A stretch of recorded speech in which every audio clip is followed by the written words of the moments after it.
রেমালে landfall প্রক্রিয়া শেষ। লন্ডভন্ড সুন্দরবন এলাকা একাধিক জায়গায় গাছ পড়ে গিয়েছে এবং উড়ে গিয়েছে চাল। একাধিক এলাকায় বিদ্যুৎ বিচ্ছিন্ন পরিস্থিতি। সোমবার দুপুর পর্যন্ত বৃষ্টি থাকবে, থাকবে দমকা হাওয়া। নিচু এলাকায় নদী বাঁধ ভেঙে ঢুকছে জল। কুলতলি, ক্যানিং, গোসাবা, বসিরহাটেও ঝড়ের প্রভাব।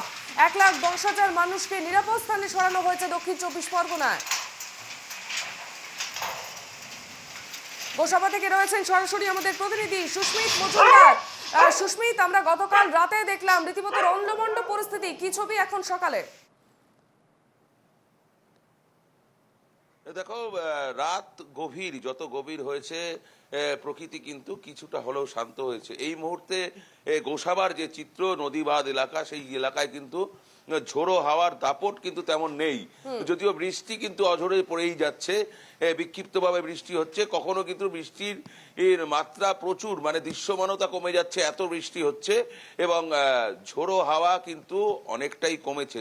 অর্থাৎ আমরা গতকাল দেখেছি যে দিনভর ঝোড়ো হাওয়ার দাপট কখনো কখনো কিন্তু উত্তরোত্তর বেড়েছে। ঝোড়ো হাওয়ার যে গতিবেগ, সেই গতিবেগ কিন্তু বেড়েছে।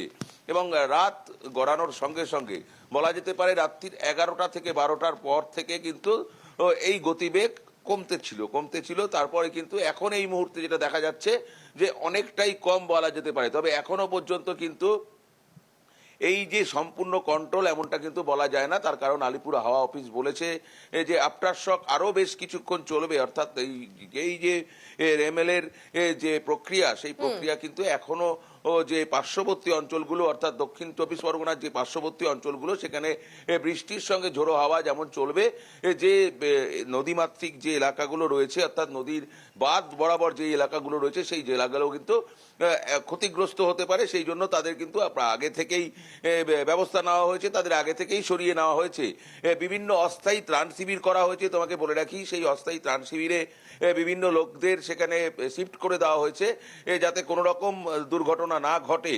এখন দেখার বিষয় রয়েছে যে আবারও নতুন করে বেলা গড়ানোর সঙ্গে সঙ্গে, কালকে আমরা যখন দেখেছিলাম বেলা গড়ানোর সঙ্গে সঙ্গে কিন্তু ঝোড়ো হাওয়ার দাপট চলেছে। এবং তোমাকে সর্বোপরি বলে রাখি, গতকাল সকাল থেকে এই গোসাবা এলাকায় কিন্তু বিদ্যুৎ বিচ্ছিন্ন করে দেওয়া হয়েছে। বিদ্যুৎ এখানে নেই। 2 দিন হয়ে গেল আজকে প্রায়, এখনো পর্যন্ত বিদ্যুৎ নেই। কিন্তু এই ঝোড়ো হাওয়ার দাপট যদি চলে, আজকেও কিন্তু সারাদিন বিদ্যুৎ থাকবে কিনা সেই বিষয়টা কিন্তু পরিষ্কার নয়। স্বাভাবিকভাবে সাধারণ মানুষ যারা এখানে আছেন তারা কিন্তু বিভ্রাটে পড়তে পারেন। এই দিকটা থেকে তাকিয়ে বলা যেতে পারে যে আজকে যদি ঝোড়ো হাওয়ার আর দাপট না কমে, তাহলে কিন্তু সমস্যা হতে পারে এই জায়গাটার থেকে ভেবে। তবে সর্বোপরি বলা যেতে পারে আজ বেলা গড়ানোর সঙ্গে সঙ্গে হয়তো পরিবেশ অনেকটাই নিয়ন্ত্রণে চলে আসবে, অর্থাৎ টলারেট করে যাবে যে ওয়েদার যে রয়েছে সেইটা। তবে এর যে জল, প্রায় 200 মিলিমিটারের কাছাকাছি বৃষ্টিপাত হয়েছে এই সুন্দরবন অঞ্চলে, অর্থাৎ সাউথ 24 পরগনাতে। সেই জলটা যে নদী দিয়ে বয়ে যাবে, অর্থাৎ সেই নদীর যে বাঁধগুলো রয়েছে, সেই বাঁধগুলো যেগুলো দুর্বল, সেগুলোর প্রতি বাড়তি নজর রাখা হয়েছে প্রশাসনের পক্ষ থেকে। সেই বাঁধগুলো জানিয়েছিলে যে সমস্ত নদী তীরবর্তী যারা বসবাস করছেন তাদেরকে অন্যত্র সরিয়ে নিয়ে যাওয়া হয়েছে। সেক্ষেত্রে যে নদী তীরবর্তী যে অঞ্চলগুলো ছিল, সেই জায়গাগুলোর কি পরিস্থিতি? দেখো, সারা রাত বলা যেতে পারে, সারা রাত কিন্তু ডিজাস্টার ম্যানেজমেন্টের লোক এবং পাশাপাশি যারা প্রশাসনের লোক রয়েছে, স্থানীয় পুলিশ রয়েছে, তারা কিন্তু প্রত্যেক সময় সেই জায়গাগুলো কিন্তু তারা তদারকি করেছেন। এবং সেই জায়গার যারা সাধারণ মানুষ ছিল তাদের সেখান থেকে যেমনটা সরিয়ে নিয়ে যাওয়া হয়েছে, এবং বাঁধের কোনো জায়গায় কোনো সমস্যা হয়েছে কিনা আর সেই জায়গাটা কিন্তু তারা খতিয়ে দেখেন। যদিও রাতের ক্ষেত্রে, রাতের আলো আধারিতে সেটা দেখা সম্ভব হয়নি কোন জায়গাটায় কি সমস্যা। তারা কিন্তু নতুন করে আবার ভোরবেলায় 8টা, 8:30টার সময় এমনটা খবর রয়েছে, 8টা থেকে 8:30টার মধ্যে তারা আবারও বেরোবেন। তারা আবারও সেই সমস্ত পর্যবেক্ষণ করবেন। সেই সমস্ত জায়গাগুলো দুর্বল রয়েছে, সেইগুলো যুদ্ধকালীন তৎপরতার সঙ্গে সেই জায়গাগুলো সারিয়ে ফেলা হবে। এবং পাশাপাশি তোমাকে বলি, এনডিআরএফ এর টিম গতকাল সারা রাত ধরে যে সমস্ত রাস্তার উপরে গাছ পড়েছে, সেই গাছগুলো কেটে রাস্তাগুলোকে ক্লিয়ার করে দেওয়ার চেষ্টা করেছে। যে সমস্ত বাড়ির উপরে বিদ্যুতের তারের উপরে গাছ পড়েছে, সেগুলোকে চেষ্টা করেছে।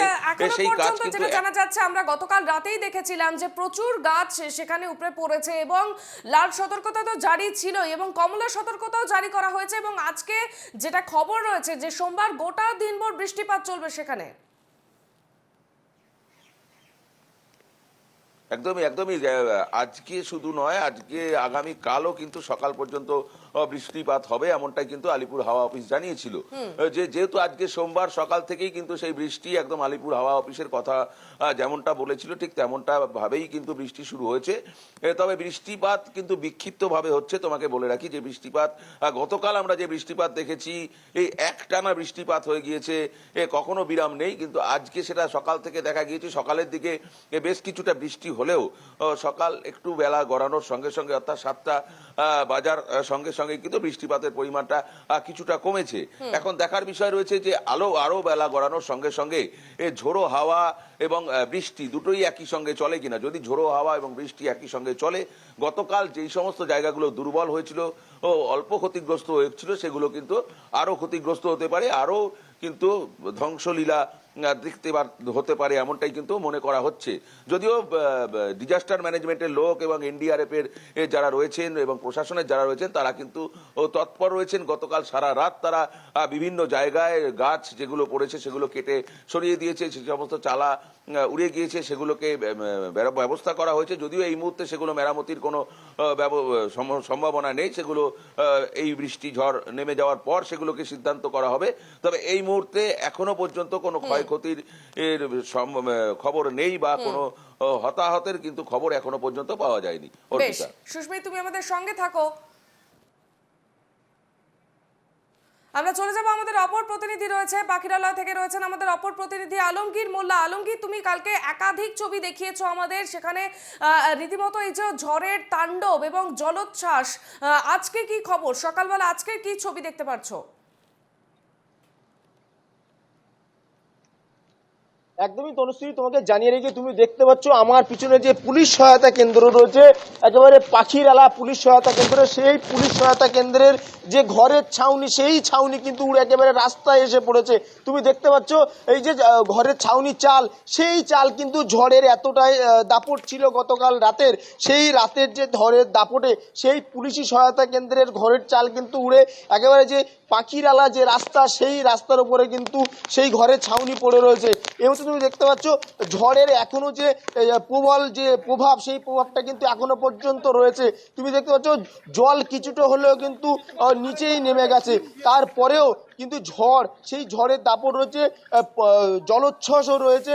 তুমি দেখতে পাচ্ছ জল কিছুটা হলেও এইমাত্র কিন্তু নিচেই নেমে গেছে, যেহেতু ভাটা পড়ে গেছে যার জন্য কিন্তু জলটা অনেকটাই নিচেই নেমে গেছে। তবে জোয়ার উঠলে এই জল কত দূর উঠবে সেটাই দেখার ব্যাপার। তুমি দেখতে পাচ্ছ এই সমস্ত যে গাছগুলোতে বোর্ড মারা ছিল, যেগুলো তুমি দেখতে পাচ্ছ এই টিনের বোর্ড, সেই বোর্ডগুলিও কিন্তু ভেঙে গেছে, নিচে পড়ে রয়েছে সেই টিনের বোর্ডগুলি। এবং এর পাশাপাশি তোমাকে জানিয়ে রাখি, আমি পুলিশি সহায়তা কেন্দ্রের পিছনের দিকটা দেখাতে বলবো। যে সমস্ত সাইড দিয়ে যেগুলো টিন দেওয়া ছিল, টিনের ছাউনি দেওয়া ছিল, সেই টিনগুলো কিন্তু একেবারে এখান থেকে উড়ে চলে গেছে। তুমি দেখতে পাচ্ছ এই যে রাস্তা, সেই পাখিরালার যে রাস্তা, সেই রাস্তার ওপরেই কিন্তু একেবারে পুলিশি সহায়তা কেন্দ্রের যে ঘরের ছাউনি, সেই ছাউনি একেবারে উপরে মানে ওপর থেকে নিচে উড়ে চলে এসছে ঝড়ের প্রবল দাপটে। রেমাল, সেই রেমালের দাপট কিন্তু গতকাল রাতে প্রচণ্ড পরিমাণে সেই রেমালের দাপট ছিল, আর তার জেরেই কিন্তু পুলিশি সহায়তা কেন্দ্রে আমি এখানে একজন রয়েছে, আমি কথা বলবো। গতকাল কেমন ঝড়ের দাপট ছিল? গতকাল প্রচুর ছিল, 8টা থেকে 8টায় প্রচুর ঝড় হয়েছিল, 8টায় প্রচুর ঝড় হয়েছিল। এখন তখন পূর্ব ঝাপটা ছিল, এখন পশ্চিমে গেছে, আরো বিপদ। আমাদের এই নদীর মাত্রা জেলা পরিষদের এখানে খুব খারাপ অবস্থা। ওটা কি মানে ভেঙে যাওয়ার মতো পরিস্থিতি? হ্যাঁ, ভেঙে যাওয়ার মতন পরিস্থিতি। ওই বাঁধ কি নির্মাণ করা হয়েছিল, সংস্কার করা হয়েছিল? ও পলিথিনের প্যাকেট দিয়েছিল, এমন ওতে কোনো কাজ হয় না সুন্দরবনে, বা বাঁধে পলিথিন দিলে কিছু হয় না। গতকাল রাতে কি কোথাও ক্ষতিগ্রস্ত হয়েছে মানুষ এই সুন্দরবন এলাকায়? আমাদের এখানে কোনো ক্ষতি হয়নি, কিন্তু প্রচুর ঘর বাড়ি, তারপরে গাছ পড়ে গেছে, প্রচুর গাছ পড়ে গেছে।